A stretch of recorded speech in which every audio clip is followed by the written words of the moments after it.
Ginataang kalabasa at sitaw sa tanghalian. Okay, magluluto na tayo. Unahin ko muna ang ating luya. Para lumabas ang lasa ng luya.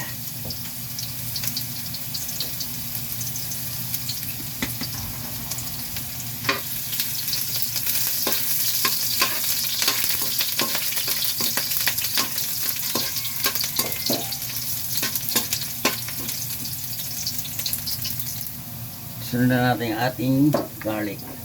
Garlic.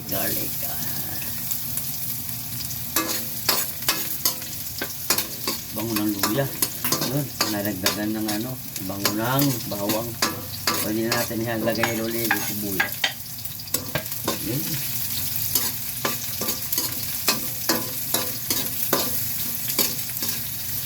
Nag-crave lang ako ng ginataang kalabasa.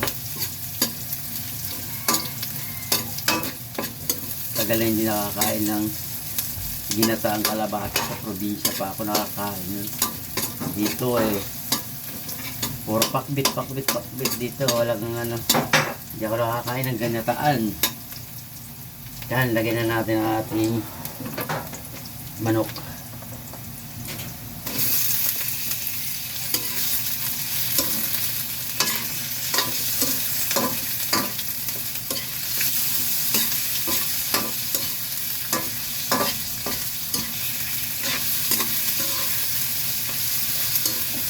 Sabay na natin ang ating hipon.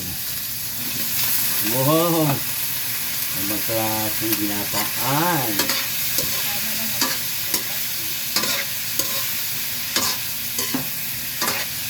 Pamabulahin lang natin ang ating patis. Lagyan natin siya ng patis.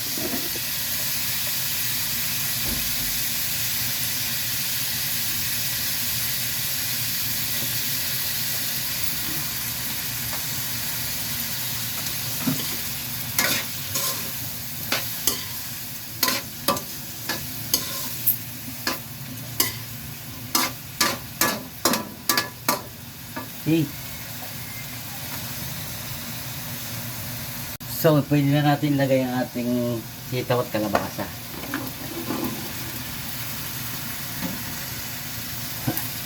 Namaya na natin yung gata. Wow.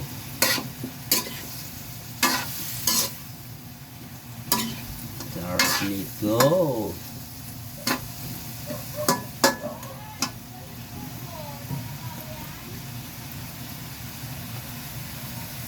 Takpan lang muna natin siya bago natin ilagay ang gata.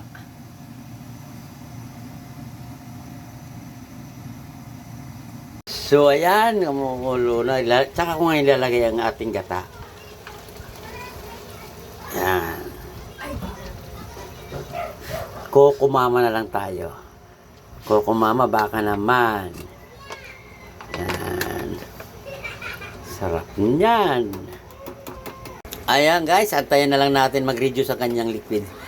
Nilagyan ko na siya ng pamintang durog para dagdag lasa. Tsaka lalagyan na natin siya ng isang siling haba.